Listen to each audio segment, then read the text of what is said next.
Covert-Ops, Danger on the Island by Steve Barker. Chapter 1. Another Day. It has been several months following the last mission on St. Halb, and not much excitement since. The guilt from the previous job came in handy. Even managed to pay off the arseholes who were demanding money from me. Even took a little R&R with a 30-day cruise around Asia. For the rest of the dosh, upgraded my caravan to a lodge. Even invested a substantial amount in what I believed a fantastic investment scheme called Sirius BTC. But like most things I touch, this turned out to be a scam run by a tugboat captain in Panama. Just like most people, I always needed more money, but I'm missing the thrill and danger of executing a mission, if the truth be known. Fortunately, Simon is arranging a potential job with somebody he met in his army days. Now I come to think about it, Simon appears to allow a lot of the wrong type of contracts, or from our perspective,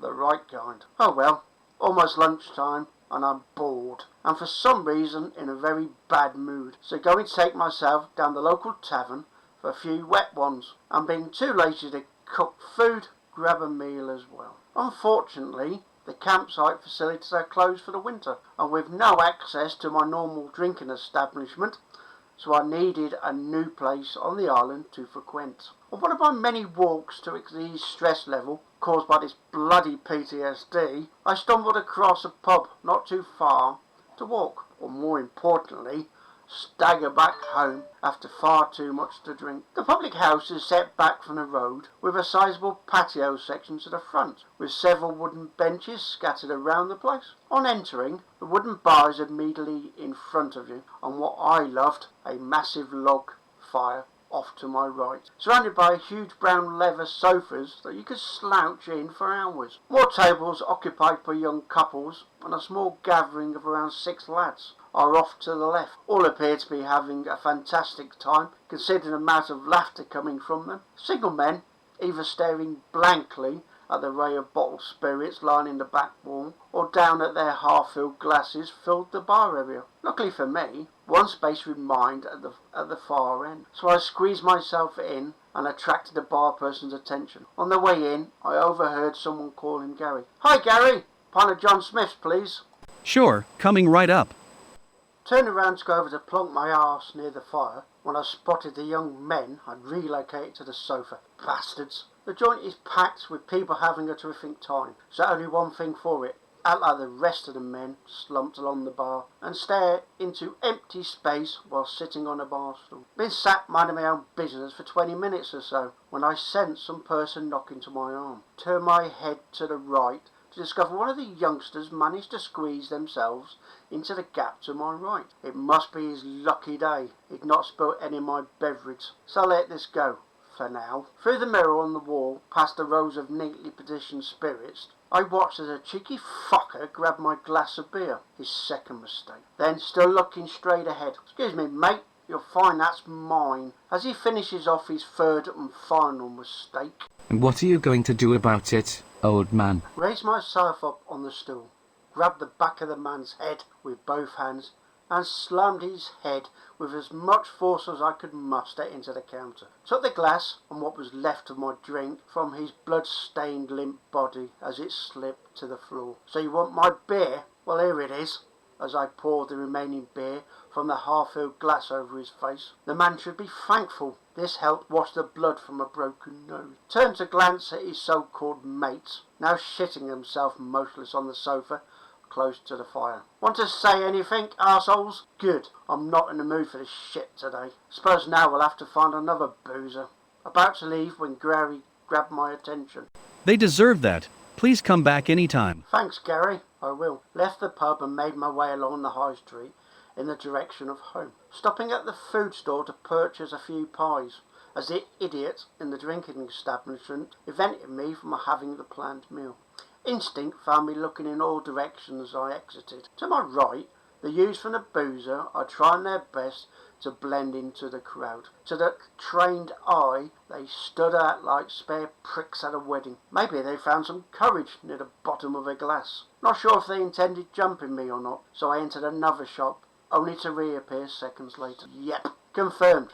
They stopped again, but closer this time. Now formulating a strategy in my head, I took the next left, as I knew of a road that ran parallel to the main street. The plan is simple. Come up from behind, taking them out separately. Now sprinting as fast as possible, I headed down the road. Needed the element of surprise. Turned left, then left again, and found myself behind the group. The man at the rear, by my reckoning, must be about 5 feet 6 inches tall, and overweight for his size and age. Bet he's the one who ate all the pies. Moved up fast behind him, flung my right arm tightly around his neck, and dragged him back into the side road. As I released my grip, I swung him around and landed several hard, well-aimed punches to his face, knocking him to the ground. The man's swollen, tearful eyes stared up at me as he pulled his legs in tight to his body. Then, with a trembling voice, "Please don't hurt me anymore.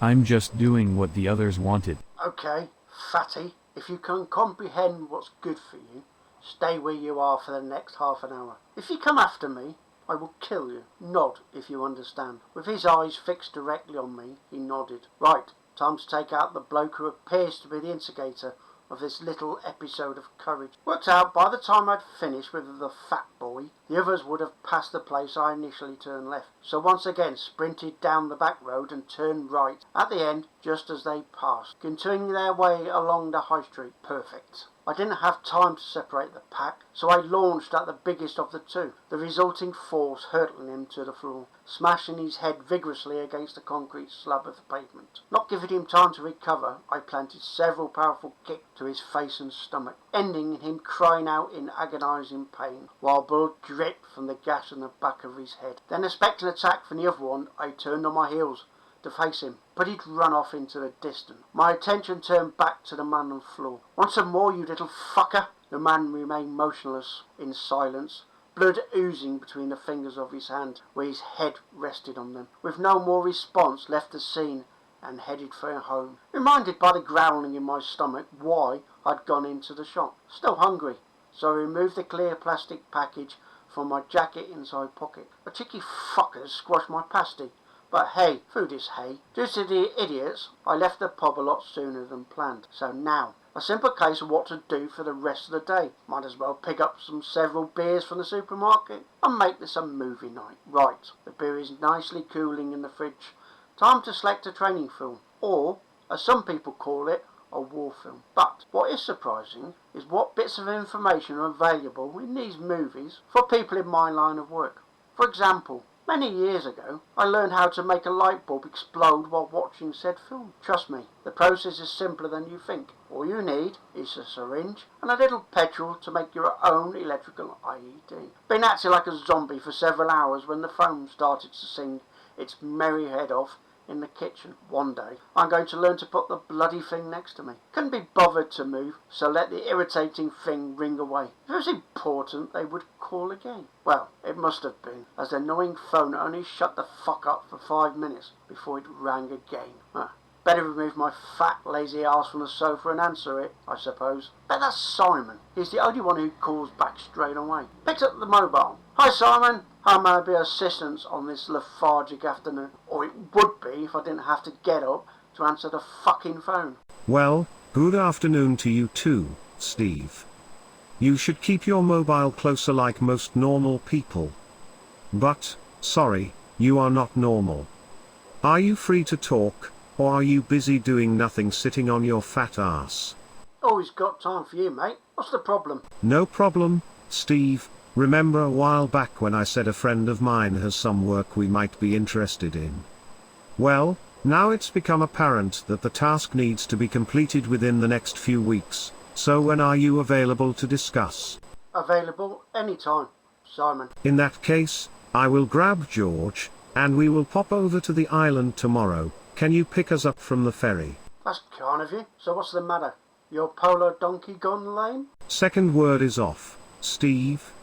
Looks like today hasn't been a complete washout. Now Simon has come up with more work. Now the boys are coming over. Better sort out the spare room. Then take a look at what's happening on the food front. A glance in the fridge confirmed my fears. Empty. So now I'm going to have to go back to the shops. On a positive note, it is now early evening, and many of the rude trolley pushers, you know the ones, aim right for you and barred you out of their way. Ought to have done their shopping and gone home. That is because the older generation typically completes their buying early morning. Shit. The place still appears to be busy, but nevertheless need to go in. There will be no time in the morning. Right, remember what one of your therapists, Steve Alexander, was constantly bleating on about. Do your breathing exercises. Stopped about 20 metres from the door and took a long, deep breath for 7 seconds. Held it for 5, then breathed out for the count of 6. I did this 10 times before making my way into the store. Once inside, confronted with the sight of shoppers, busily rearranging boxes of goods on the shelf before reaching the back to find the longest best before date. I never understood the point of this and all this nonsense, as you didn't eat food in date order. My plan, to keep the arseholes away, is to walk with a basket sticking out of my right or left hip, depending on which row of neatly stacked produce I intended to walk down. This worked, and I soon had everything I needed, so I joined one of the long queues at the till. Must have been stood carefully surveying everybody around and deciding which one to take out first. If any action is required, as they say, attack is the best form of defence. When I sensed someone's hand shoved me forward.